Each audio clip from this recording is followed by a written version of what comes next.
Now, US President Joe Biden has vowed consequences for Saudi Arabia after last week the OPEC Plus led by Riyadh announced that it would cut oil production despite Washington's strong objections.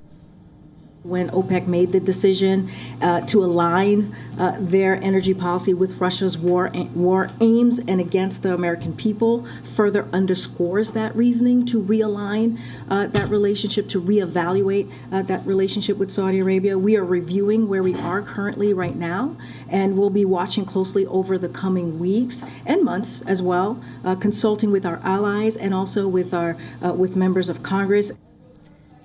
National Security Council spokesperson John Kirby said that Biden believes it's time to take another look at this relationship and to make sure that it is serving the national security interests of the United States. The development comes a day after Senator Bob Menendez said that the United States must immediately freeze all aspects of U.S. cooperation with Saudi Arabia, including the sale of arms. On Tuesday, Connecticut Senator Richard Blumenthal and California Representative also introduced legislation that would immediately pause all U.S. arms sales to Saudi Arabia for 1 year.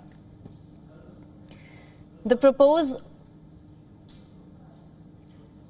proposed halt would also halt the sales of spare and repair parts, support services, logistical support.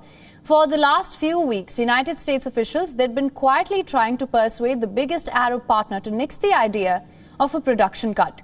But Saudi Arabia's de facto ruler, Crown Prince Mohammed bin Salman, has not swayed. But it remains to be seen how far Biden is willing to go in showing his displeasure with the Saudis. Over a year ago, Biden came into office vowing to recalibrate the United States relationship because Saudi Arabia's human rights record.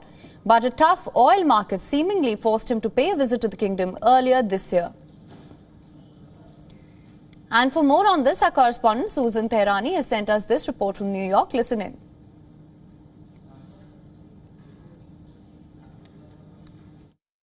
The decision by OPEC Plus member states to cut back on oil production is definitely a foreign policy black eye for U.S. President Joe Biden, especially after he made that trip to Saudi Arabia back in July.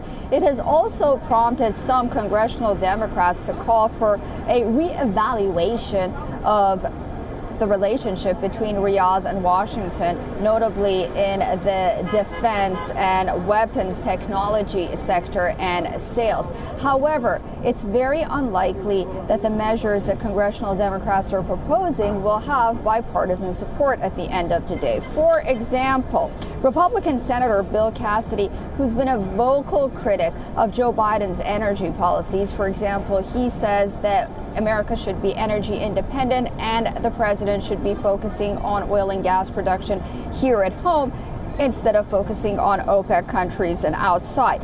He says, for example, critics of the Saudi government are upset because having consciously made ourselves dependent upon them, they're not bending to our will. There's also growing skepticism of whether or not OPEC's decision will have long-term effects in Washington-Riyadh relationships. While many believe that there is anger because the Biden administration was humiliated, the president, notably himself, but a lot of the backlash right now in Congress is performative, considering the fact that midterm elections are upon us. Susan Tehrani reporting from New York for WION World is One.